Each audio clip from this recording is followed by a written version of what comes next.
در یک فامیلی ما به دنیا آمدیم که کارگر بود پدرم، نجار بود. در یک خانه مزدور کاری میکردیم، ولی سمت تر میکردیم برای جورکو و سوسو. برادر از روزی که شما در خانه ما کار میکنید، در خانه ما ماتم است. گواه میبینه که شما در زندگی بیل نزدین. حال از این مجبوریت گفت شما دیگه نباید که این ماتم در خانه ما کم شود دیگه نباشه. استاد از تاشکند گفتین، شما در اونجا چی تدریس میکردین؟ من علوم سیاسی را من به خاطر نه تنها خود بلکه به خاطر مردم افغانستان و به خاطر ایجاد اتفاق، اتحاد، هم فکری، هم نظری، هم دیگر پذیری به سیاست رو آوردم. و الگوی اصلی شما اگر بگوین کدام سیاستمدار جهانی می باشد؟ حکومت هوشیار، حکومت بیدار بالای مردم خود سرمایه گذاری میکنه که در روز بعد مردم استاد شوه همراهش.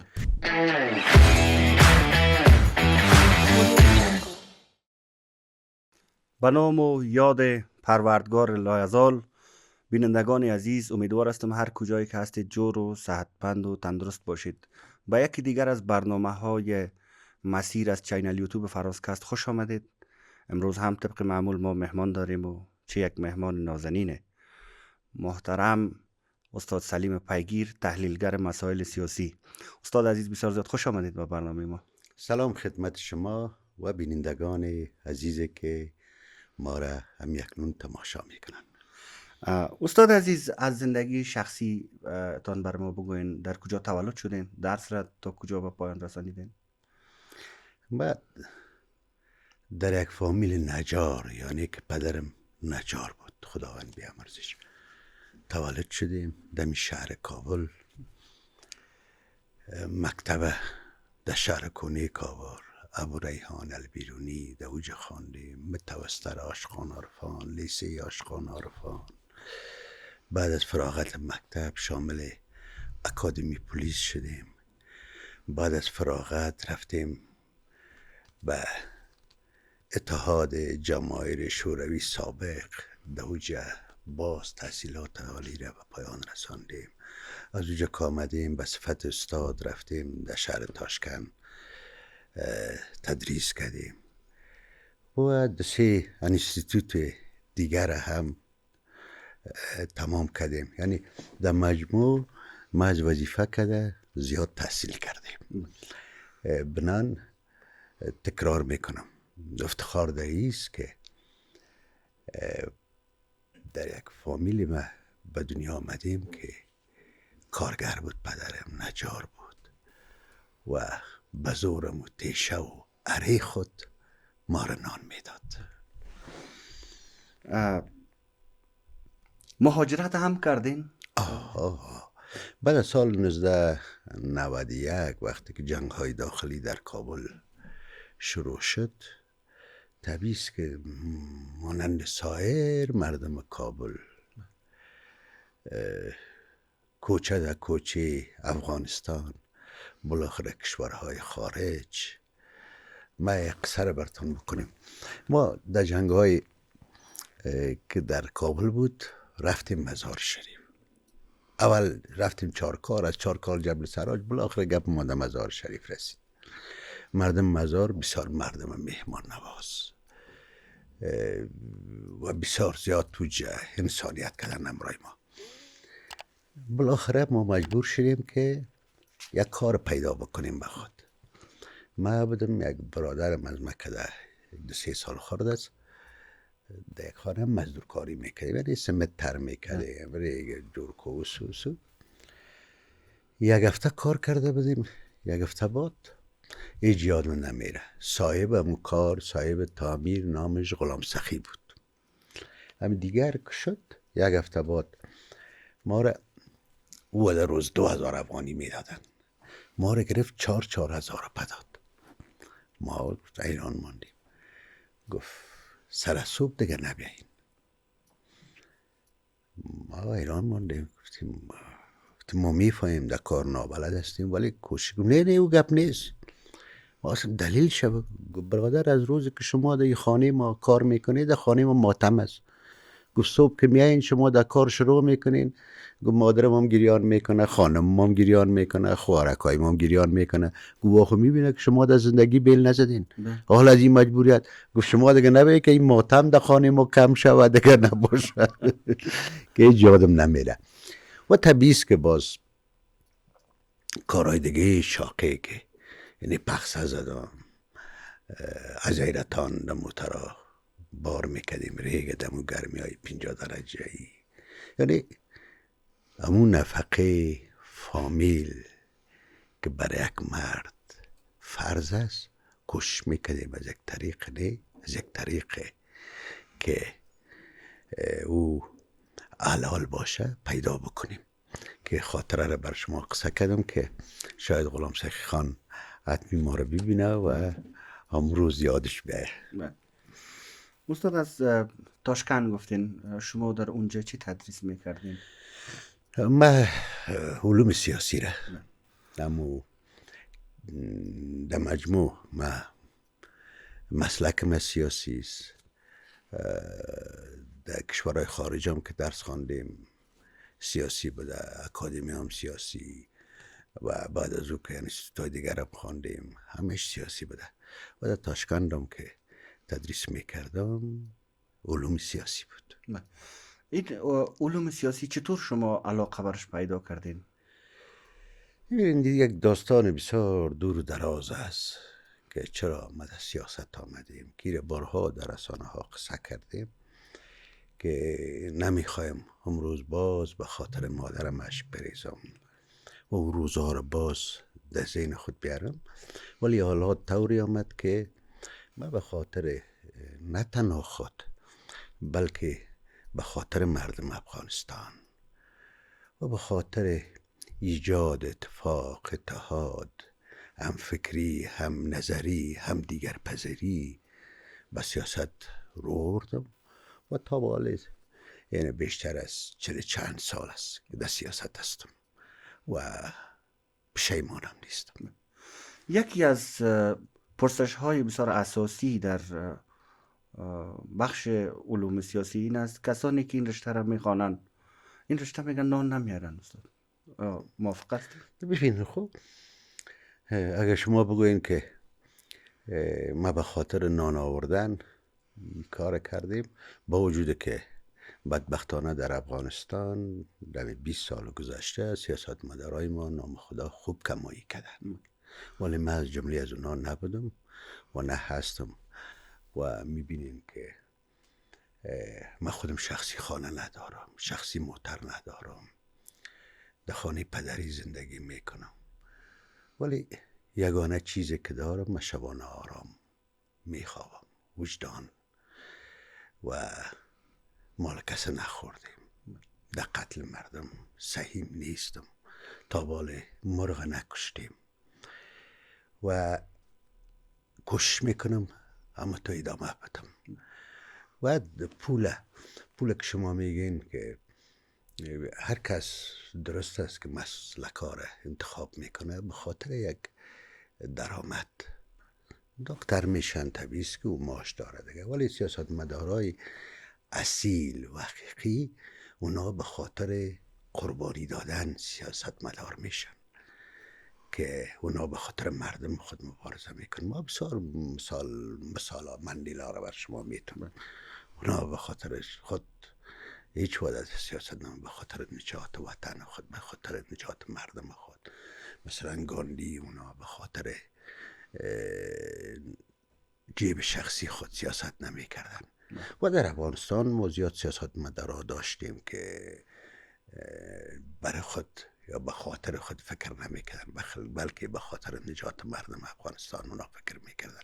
و ما از این سیاست مدارای خوبه که داخل افغانستان داشتیم و هنوزم شاید داشته باشیم و سیاست مدارای جهانه که اونا قربانی را ترجیح داده بدن نسبت به سرمایه، من از اونا تقلید میکنم و شاید دمی باشه که در یه عرصه کم در بین مردم افغانستان جای گرفتیم. و الگوی اصلی شما اگر بگوین کدام سیاستمدار جهانی می باشد؟ ببینید، اگر ما بگوییم که چندین الگو دارم که بیشتر نامایشان هم گرفتم بر شما و در افغانستان هم زیاد بسیار شاید که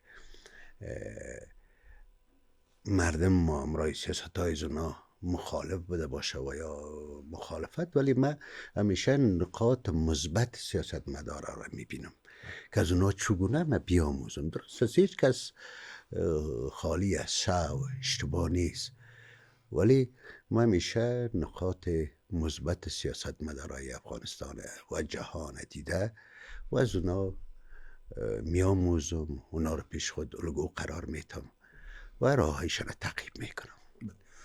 استاد عزیز، یک سوالی که در ذهن همه مردم هست، میگن که سیاست یعنی فریب، سیاست یعنی دروغ. این چقدر حقیقت داره؟ ببینین، مردم افغانستان گناهشان نیست، بخاطر که در طول تاریخ اونا را همین سیاست مدارا فریب دادن، بنان بر از اونا ترسیم شده در ذهنشان. ولی خوشبختانه ما میخواهیم این ذهنیت بر مردم مجسم بسازیم که یعنی از سیاست مدارهایی که هنوز است میخواهند شما را بیدار بسازن که دیگه همچی سیاست مدارها شما را فریب نده. ما در صدد ببینیم برای کشور هیچ که شما بگوین رهبر هوشیار کار است، وزیر دانا کار است، والی دانا، نه اون با درد خور نیست. برای کشور مردم دانا و کار است. وقتی که مردم دانا بود، هوشیار بودن، اونا باز رهبر دانا رو انتخاب میکنن، وزیر دانا رو انتخاب میکنن برای خود. ولی اگر اما تو که ما در طول 40-50 سال ادامه دادیم که مردم ما عقب افراد، اشخاص و گفته خودشان سیاست مدارای غلط که فریبشان داده برن، طبیعی خودشان ضربه میبینن. بنان یگانه کاری که من میخوایم بکنم که مردم باید بیدار باشن، مردم حداقل فرقیت های داشته باشن، بین سیاست مدارا انتخاب خوب بکنن. اینی یکی از وظیفه مبرم و اساسی از شروعی که ما در سیاست آمدیم تا به حال. پیگیر صاحب، شما از 50 سال نیم قرن حکومت ها در افغانستان گفتین، کدام حکومت در طول همین 50 سال موفق تر عمل کرده؟ ببینید، ما نمیگم همه خراب بود و همه خوب بود. طبیعی است که بعضی افراد، اشخاص، رهبرایی داشتیم که اونا میخواستن که بر افغانستان خدمت بکنن ولی طریقیش نمیدانستن و شاید امروز هم ادامه پیدا کنه. شاید امروز هم افراد، اشخاص باشه در بین امارت اسلامی افغانستان و هست، شاید اکثریتشان که بخواین و مردم افغانستان خدمات را بکنن، ولی امان طوری که سابق ما رهبرای ما اشتباه می رفتن، یعنی همون جو سیاسی کشور خوده، همون نبض مردم نمی دیدن، چیزی که در ذهنشان میگشت همون رو تطبیق بکنن. مثلا امان الله خان نه، شاید اونا میخواستن که افغانستان تغییر بتن، پیشرفت بکنه، فابریکا داشته باشیم، خانه ها داشته باشیم، همه چیز، ولی راهش اشتباه بود. چرا اشتباه بود؟ او عجله میکرد، او فکر میکرد که همه چیز باید ظرف 3-4 سال 5 سال ما جور بکنیم، که می بود که مردم علیش استادگی کرد، با وجود که شاید پلانش بسیار خوب بوده باشه برای مردم افغانستان. و این بود بعد از اونا همی سلسله ادامه کرد. هر کدامشان که می آمد پیش خود فکر میکرد اگر اونا نتانستن من میتانست. و دیگه بدبختی که ما داریم، هر کس که داخل حرک میشه، بعد از اینکه داخل حرک شد تمام بودجه که داره به خاطر حفظ حکومت خود مصرف میکنه، نه به خاطر آسایش مردم افغانستان. کوشش میکنن که دیوارای هرگه بلند و بلندتر بسازه، کسی چیز نبینن. و بالای افراد اشخاصی که بالایشان اعتماد داره، بالای اونا سرمایه گذاری های بسیار هنگفته میکنه که وقتی یک واده پسر خود سعی میکنه که هیچ کس کدش نیست. حکومت هوشیار، حکومت بیدار بالای مردم خود سرمایه گذاری میکنه که در روز بعد مردم استاد شوه همراهش. هیچ افراد اشخاص من حکومت ها و یا اعضاب اونا پشتیبانی میکنن و سرمایه گذاری میکنن بالایش. گیرا اشتباه غلط است. اگر از امروز امارت اسلامی افغانستان در ایرا روان باشه که باید بفهمن که بالای مثلا افراد اشخاص خود سرمایه گذاری که میکنین اشتباه است. مردم ببینید در دولت چقدر نفر خواد داشته باشه. همین قوای مسلحه که بسیار اشرف غنی داشت 300,000 ولی وقتی که از هر تهره میشیش چپلقای خود نمیافت. یک نفر نبود که چپلقایش برش بیاره. کجا بود 300,000؟ به خاطر که اونا میخواستن توسط می 300,000 بالای مردم حکم روانی بکنن که اشتباه بود. ولی اگر اینا کار میکردن بالای مردم افغانستان خدمات را به مردم افغانستان ارائه میکردن، شاید مردم افغانستان از هلیکوپترش ماکم میگرفت میگه باش جای نری موقتی دستیم. این 40 میلیون امرایت است و از زور هیچ کس برش نمیرسید. ولی بدبختی مدامیست که همیشه هر چیز برای خود میخواهیم، برای حفظ و حمایت خود میخواهیم. یعنی میست که 60 سال عمر دارم. ببینید ظاهر خان، داود خان، ترکی، امین، کارمل، دکتر نجیب، صبغت الله، ربانی، بادزو، رهبر اول امارت اسلامی افغانستان، بازو کرزی و اشرف غنی و بالاخره باز نامدن در وقت بسیار کم. هم چیزهایی که مثلا میشه در تمام جهان 3 سال بعد 4 سال بعد رئیسای جمهور و یا رهبرای کشورها چنج میشن. ولی اینجا نظام چنج میشه. بدبختی کجاست؟ همه چیز از صفر شروع میشه تا یک جایی که میرسیم بازور چپه میکنیم نه صحیح نیست بیا یک سر شروع کنیم. این نمیست که ما اقتصاد خراب و تابال بدبخت هستیم. بینندگان عزیز پس از یک میان برنامه کوتاه دوباره برمیگردیم. با ما باشید.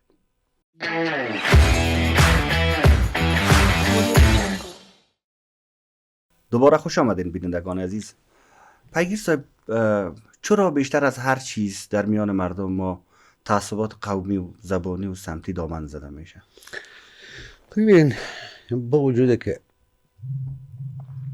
تمام عامل بدبختی افغانستان در طول 40-50 سال شاید همی حرفده باشه که کشورها، افراد، اشخاص کوشش کردن که ما شما را به جوچه ها از این بحر به جوچه ها ما تقسیم بکنه، کوچک ما بسازه. وقتی کوچک ما ساخت بودم خوبتر و زودتر ما را از بین برده میتونه. بنان اگر ما میخواییم که زود پیشرفت کنیم، ترقی کنیم، این جغرافیا را حفظ بکنیم، یگانه راهی که داریم وحدت است. ما نمیتونیم بدون یکی دیگه زندگی کنه. این باید افغان ها و افغانستان، کسایی که در افغانستان زندگی میکنن درک بکنن. ما نمیتونیم بدون یکی دیگه زندگی بکنیم. مال جوش خوردیم. ما بسیار خیشی ها داره. ازبک ها امرای پشتون ها، پشتون ها امرای تاجک ها و هزاره ها امرای نورستانی ها. مردم افغانستان جوش خورده ولی او کسا و کشورها هنوز هم در کمین هستن که چگونه وحدت ما را صدمه بزنن و از این استفاده سو بکنن. مثل که در طول 50 سال اخیر از این امر اونا استفاده کردن و علیه ما او را استعمال کردن. بنان مردم ما میخواین که آرام باشن، جنگ ها نباشه، پیشرفت باشه، ترقی باشه. یگانه را هم دیگر پذیری است. این باید ما پیش خود هضم بکنیم. ببینید گاندی پیش تاکور یکی از نویسنده ها رفت ملاقات داشتن. وقتی که گاندی داخل اتاق ازش شد، آقای گاندی گفت یک انسان بسیار کوچک است. گاندی حیران ماند که من چی کار هاست که نمی کنم این مرا انسان کوچک میگه. گفت چرا؟ گفت تو مبارزه میکنی به خاطر آزادی هند، ولی من به خاطر رهایی بشریت مبارزه میکنم. پس افغان ها ببینن کسایی که قوم پرستی میکنن، کسایی که زبان به سمت زبان یا خود تعلق میتن، اونا باید بدن که اونها چقدر کوچک است.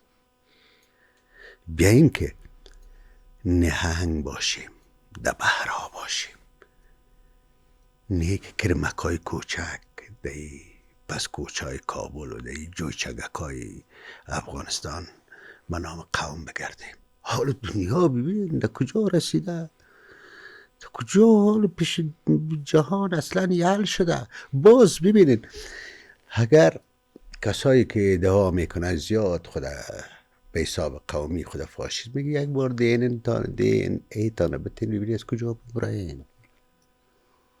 بالاخره کل ما انسان هستیم. یگانه راه که ما داریم او وحدت و هم دیگر پذیری است. اگر میخواهیم که واقعا یک افغانستان آباد و آزاد داشته باشیم، یگانه راه نمیست. اگر باز فریب بخوریم به نامه های این وان فلانی رهبر فلانیا و فلانی رهبر فلانیا، او رهبرها دیدن که خون ما رو نوشیدن، با میلیون ها و میلیارد ها دلار فرار کردن و رفتن. ما شما مو غریب بیچاره که در کشور ماندیم، همه تا ماندیم. اونا عیاشی میکنن، ما رو فریب دادن، ما غرق روزگار و بیروزگاری خود هستیم. پیگیر صاحبی دامن زدن های قومی آیا دمی یکی دو دهه پشت سر هست یا نه قبلا هم این جنجال ها در افغانستان بوده؟ یگانه باز یک کار بدی ها را گفتیم، یگانه خوبی افغان ها هم نیست که باز در مقابل خارجی ها بسیار زود متحد میشن و شاهد ادعای ما یقین ما شما سه ابرقدرت شکست دادیم و این دنیا میفهمه. ما شما هر قدر که بین خود یگان نزاکت ها داشته باشیم، ولی در مقابل خارجی ها ما یک پارچه هستیم و از این سبب است پیروزی ها رو داریم. او کشورهایی که خصوصا همسایه ها و یا کشورهای منطقه که مسائل قومی و زبانی و سمتی و یا سازمانی خصوصا در شبکه‌های اجتماعی من میبینم که بعضی گروه کار جور کردن، اونها معاش دارن از این استخبارات های کشورهای منطقه و جهان همسایه ها، اونها معاش بسیار انگفت داره که سازمان میتن تنها 5000 اکاونت جعلی از پاکستان جور شده، ای که از ایران چقدر جور شده، از کشورهای دیگه چقدر جور شده، فقط هدف از اونها که مسائل قومی رو در افغانستان دامن بزنن. ولی من باور دارم که دیگر مردم افغانستان فریب از اونها رو نمیخوره، به خاطر ما بسیار مشترکات داریم، بسیار داریم، مردم وطن مشترک داریم، مجبور هستیم این آباد بسازیم و این نمیشه که یک قومی را آباد بسازه، نمیشه که یک ملیت خاصی را آباد بسازه، ناممکن است. ما حتی بدون برادرای اهل هنود و سک خودم یک قدم برداشته نمیتونیم، به خاطر اونا در مسائل تجارتی بسیار وارد هستن و ما میبینیم در روزها آیسته اونا دوباره به طرف وطن خود میاد. پس مجبور هستیم اونا را بپذیریم، یکی دیگر را بپذیریم، دوست داشته باشیم یکی دیگر. ما باید بسیار مثال ها من دیدم در اسلام قلعه رفتم، وقتی که مهاجرین ایرانی ها اخراج میکردن اکثریتش برادرای هزاری ما بودن، اکثریت در موایل کل از واره میکشید. اونا که میامدن، اونای کسایی بودن 30 سال 40 سال در ایران تیر کرده بودن، اونا فکر میکردن که ما مردم هم شیعه هستیم، ایرانی ها هم شیعه هست دیگه، ما رو کستن میکشه. ولی همسایه ها پشت قوم ملیت یا نمیگرده، یه دفعه گیرش آمدی بیگانه استی برش که شیعه استی سنی استی، اگه تو باش عربستان خیلی سنی ها را چه خوب به خوبی نگاه کنه که نمیکنه کلش زندانی میشه روانشان میکنه طرف وطن. این میجه اگر ما افغان ها بر نام که هستیم به درد یکی دیگه نخوریم، باور به خدا کنی که نه شیعه به درد ما میخوره، نه سنی به درد ما، نه هندو به درد ما میخوره، نه پاکستان، نه ایران، نه چین، نه روسیه، نه امریکا. یگانه ببینید ما خدای نخست سر ما غم که میایه، اولین کس که میده و طرف خانی آدم کیست؟ همسایه. او همسایه نمیبینه که تو پشتون هستی، تاجک هستی، هزار هستی. باز خصوصا دمی شهرها ببینین که اصلا این موضوع حل است. بنان وطن هم اینمت مثل همسایه داری وارث. اگر در روز بد شوه باید بیش از دیگه پا دیگه نگردیم.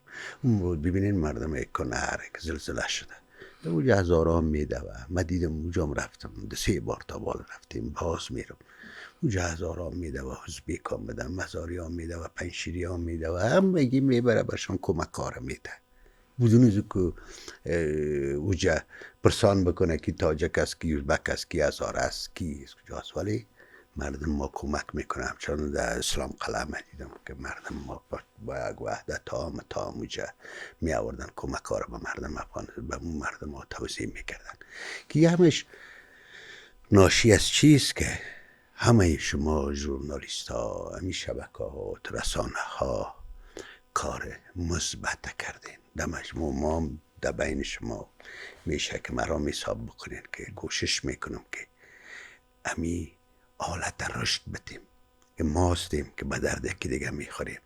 نه شیعه ایرانی به درد ما میخوره، نه سنی عربستانی، نه هندوی هندستانی، نه روسا، نه چینایی ها. این ما هستیم. این وطن نگه خراب است در بگیره، ما در میگیریم. اوجا مرمی و توپ و تانک و این چیزا پرسان نمیکنه که وقت فیل شوه بیای نزدیک آدم بگویه شیعه هستی، سنی هستی، هندوستی، مسلمان هستی، پشتون هستی، تاجک هستی، که بگویی ما از اون نیستیم باز از ما بد شوه. نه، او خوب فیل کرد میخوره در خانه هر مسلمان که خورد. بنان یگانه راهی که تکرار میکنم و هموطنای ما او همدیگر پذیری است و وحدت است. پیگیر صاحب اگر بازم بررسی بکنیم وضعیت 50 ساله حکومت ها را، شما من حیث یک تحلیلگر مسائل سیاسی، چرا حکومت ها در طول همین نیم قرن دوام نمیارن؟ یکی پشت دیگه چپه میشه با دیگه میاره، یکی میاره دیگه میاره. یگانه دلیلش بیشتر گفتم مردم همراهشان نبود. ببینین در طول 50 سال افغان ها چی عادت کرده بدن؟ مداخله شوروی بود، عساکرش بود، در او وقت کوشش میکردن شوروی ها را خوش نگاه کنن. مردم تبکش شوروی خوش باشه بس. شکست خوردن با مو قوت های 1,40,000 قوت های شوروی شکست خوردن و 20 سال اخیر جمهوریت عین کار بود. خارجی را خوش کو، افغان تبکش. مردم هر حکومت مردم همراهش نباشه با مو سرنوشت ها والله و هر کشور بزرگ و کوچک همراهش باشه بالاخره شکست میخوره. امارت اسلامی افغانستان امون روز برش توصیه میکنیم مردم تا که مردم همراه تان نباشه دی 4 تا توپ تانک کنه کس کی مانده دی 4 تا کلاشینکوف کنه نمیتونیم بالای مردم افغانستان شما حکومت بکنین. او قوتهای بزرگ شوروی و امریکا که نتانست شما هم نمیتونین. اگر دست ظلم باشه خدای نخواسته و یا بگوین یمی کلاشینکوف هست ماستیم مردم اصلا نه. این مردم افغانستان حال آموخته شدن چپک کردن و خدا آدم چپه میکنن که خود آدم نیفهم از کدام را. اشرف غنی تا که در تهران شیش فکر میکرد که مذاق است. در تاشکند دوشنبه هم که رسید فکر میکرد که مذاق است. امروز در سر خود میزنه که والا من چی کردم. و این متسایر رهبرهایی که فرار کردن رفتن اونا فکر میکردن که اینمی کلاشنکوف است و یک 20 نفر از پشتشان میگه همون که میگن ده خلق زور ده خدای زور ده، زور مردم زور خداوند است. خداوند حکومت ها را زور مردم بچ کنه اگر برای خدا برابر باشن، اگر اینکه نباشن خدا بچشان نکنه. پس بیاین که این مردمه چگونه میتونیم مردم از خود بکنیم، تعصب نداشته باشیم، کار به اهل کار بدیم، ولو هر کس باشه، هر کس باشه. ما باشم مثلا این مسائل قومی مثلا در فرمه هایی که میتن که این فرم خانه پری که باستون مامور حکومت میشی و دو ملیت نشته این غلط است. تو چی برادر از کجاست؟ اهلیت ما ببی، لیاقت ما ببی، تعهد ما به وطن ببی، ای که از کجاست و تو چی؟ هزیمی افغانستان است ببی تذکره دارم. اصلا این گپا رو ما باید از بین ببریم. تکرار میکنم بگذار که هر کس در مسلک خود باشه. نمیشه که ما دکتر بیاریم در انجینر ببریم سرش عملیات قلب بکنیم. نمیشه. این پروسه ناکام است. هم روز هم امارت اسلامی افغانستان باید بفهمه که کار به اهل کار وقت هر کس هست. ببینید نجار است، گلکار است، دکتر است، انجینیر است، معلم است، ملا است. من نمیتونم مولوی باشم، من نمیتونم مردم نماز بتونم. من درست است که قرآن کریم خواندن شیعه دارم ولی ترجمه شیعه ندارم. این مولوی صاحبار کدامش 5 سال 6 سال 10 سال در مدرسه ها درس خواندن، ما جایگاه از اونا رو گرفتن نمیتونم. پس به مو حساب بیاین که هر کس مطابق مسلکش، مطابق تحصیلاتش و مطابق تعهدش که به وطن داره در حکومت جای بتیم، مردم از خود بسازیم، حکومت دوام میکنه بدون از به سرنوشت بد دیگرها دچار بشیم. بینندگان عزیز، پس از یک میان برنامه کوتاه دوباره برمیگردیم. با ما باشید.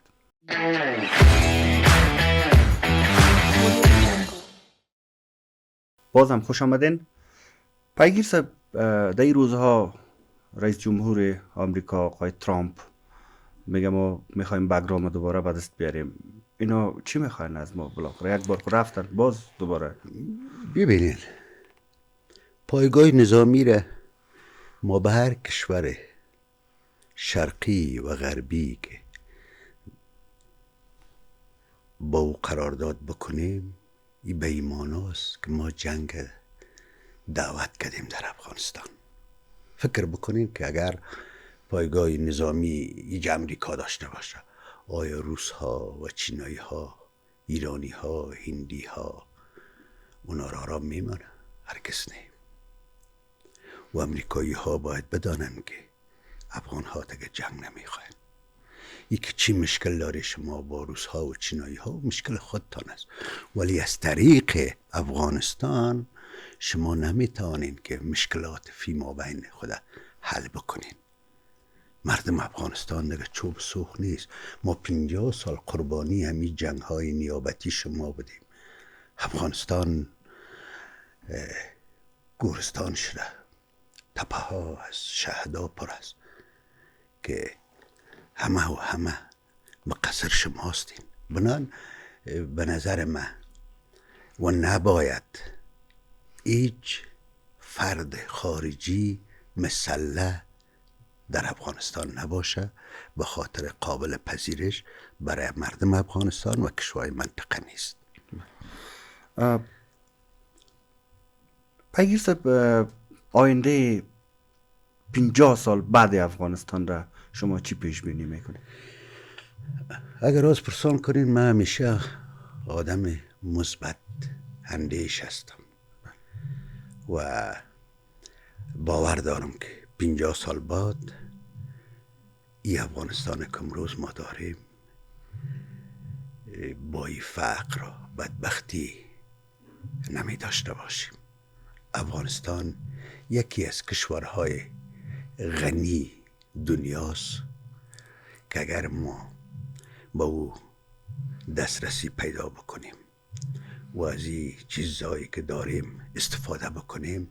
من باور دارم که 50 سال بعد ای کابل و ای افغانستان یک چهره بسیار نو و جدید با مردم با افکار حالی خواهد داشتیم. بله.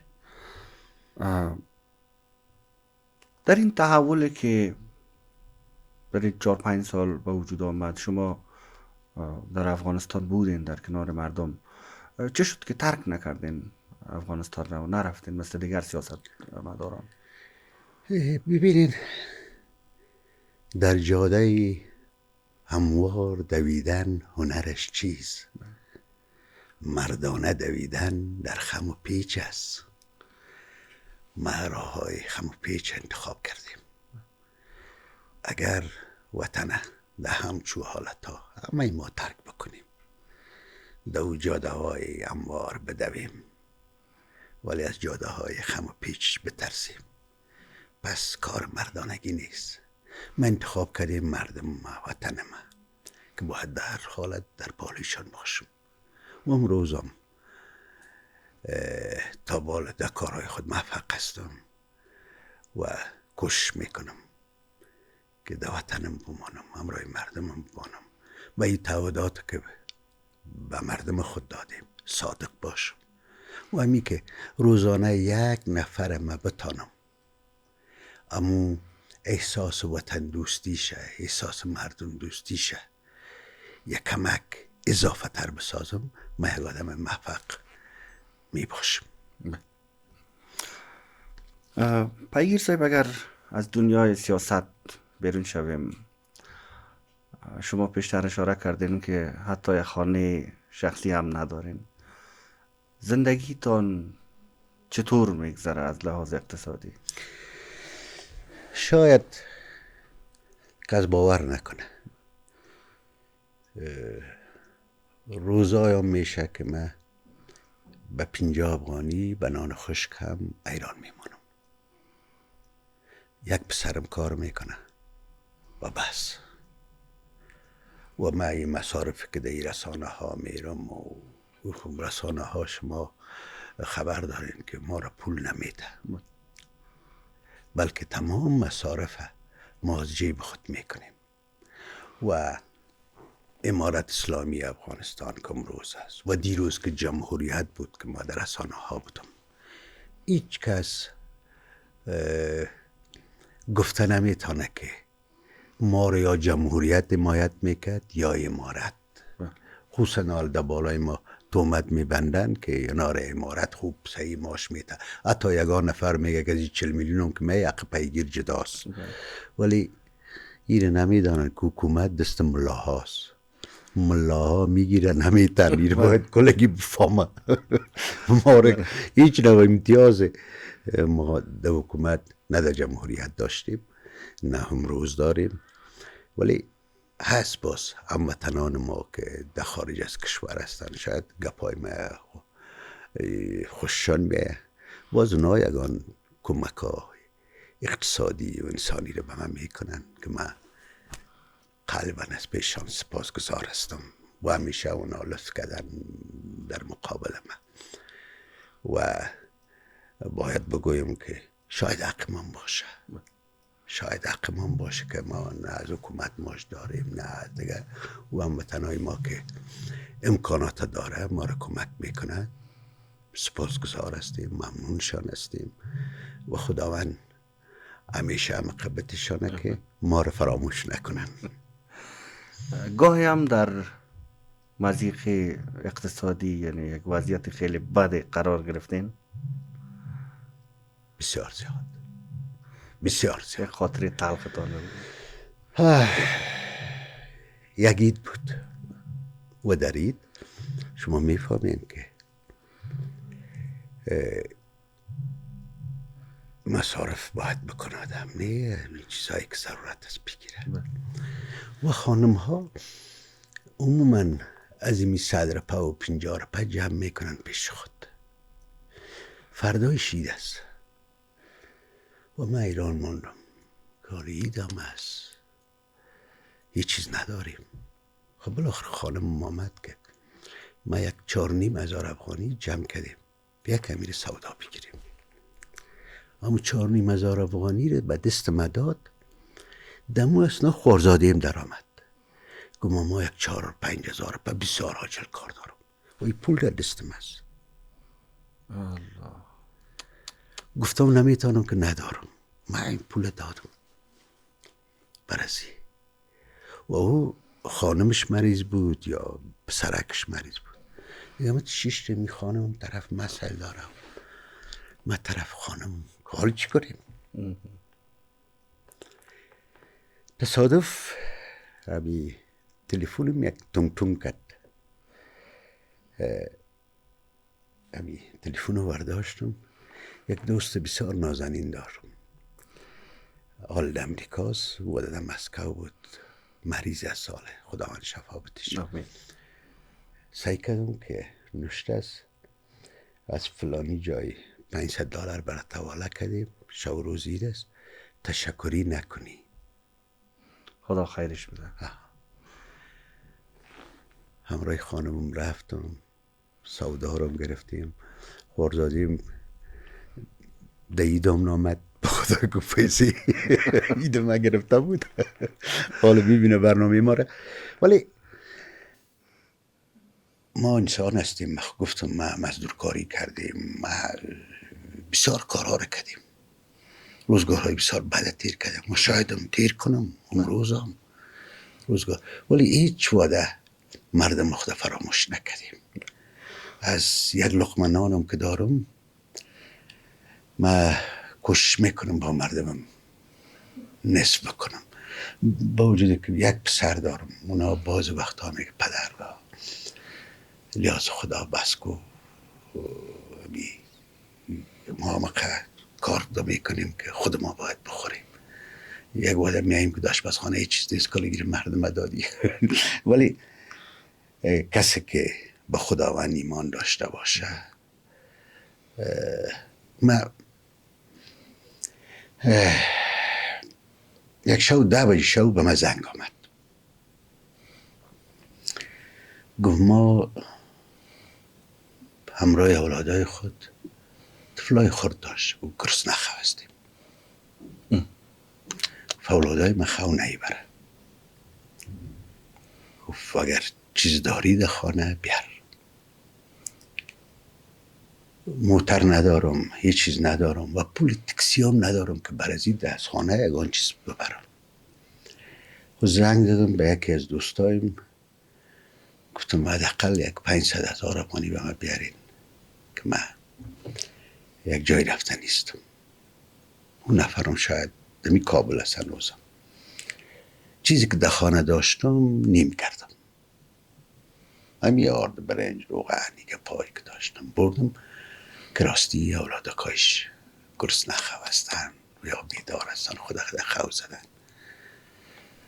که صحنه های اسنی که باز من شو که پیش خود میایم در خانه چیغ میزنم. این صحنه ها را که میبینم گریه میکنم، داغتنا میشینم که تا چی وقت مردم ما، تا چی وقت ما اولاد زی وطن گرسنه خو شود، تا چی وقت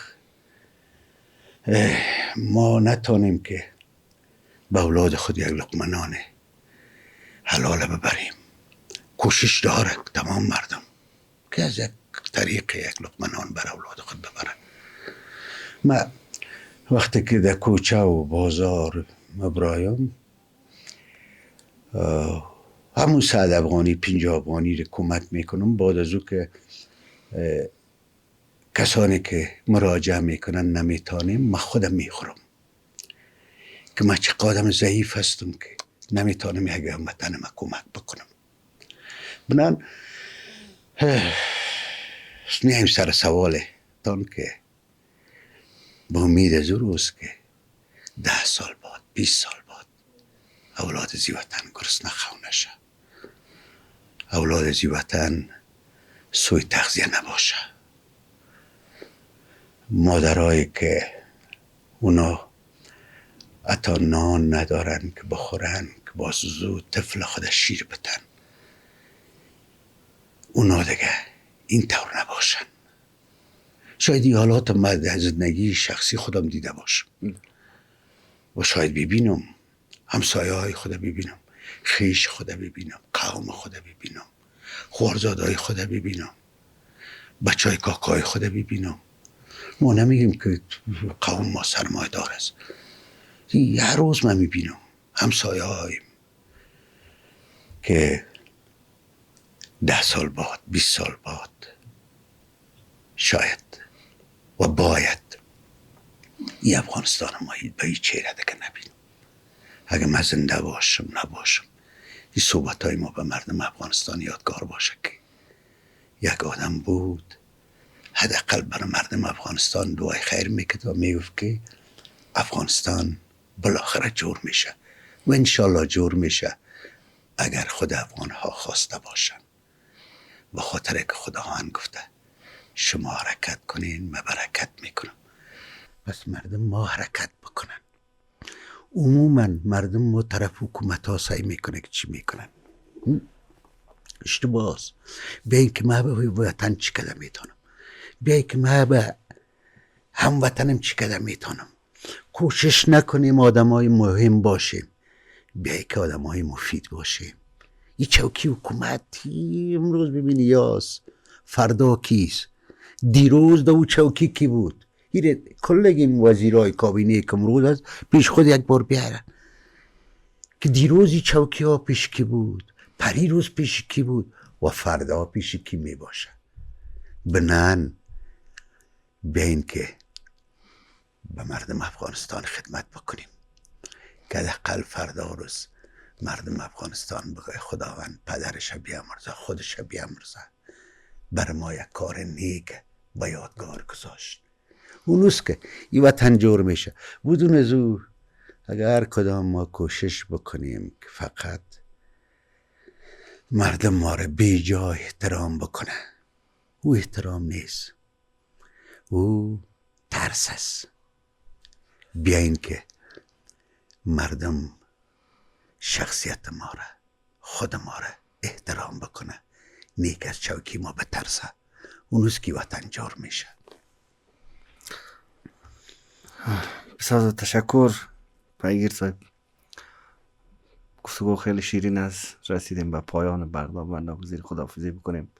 کدام پیامی اگر داشته باشین به مردم کم را در اختیارتان.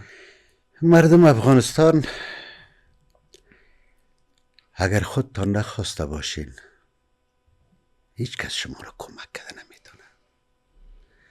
اشکایتانه خودتان که پاک نکنین منتظر اگه هستین که امریکا باز میایه و شوروی میایه و پاکستانی میایه و ایرانی میایه، باور کنین اشتباه میکنین. هر کس که میایه و آمده به خاطر چور چپاول ما آمده، نه به خاطر ایجاد سهولت برای ما. به خاطر اونا مجبور نیستن، وظیفهشان نیست که به ما کار بکنن تا که خود ما نکنیم. این وطن خانه همه ماست. تا که مشترکن ای را آباد نکنیم و باور دارم که منتظر دستای بیگانه نباشیم که اشکای ما را پاک بکنه. یگانه کاری که میتونیم خود ما. پس بیاییم که با همی بدبختی هایی که داریم بریم به طرف یک افغانستان آباد، آزاد و شکوفان. بسیار تشکر پیگیر صاحب. یک دنیا سپاس که دعوت ما را پذیرفتین، قدم رنجه فرمودین. بینندگان عزیز، این بود برنامه ما. تا برنامه های بعدی مسیر شما را به خداوند عزت متعال می سپارم. برای دیدن برنامه های بعدی ما صفحه ما را سابسکرایب بکنید، شیر بکنید، ما را حمایت بکنید. تا دیدار بعدی، بدرود.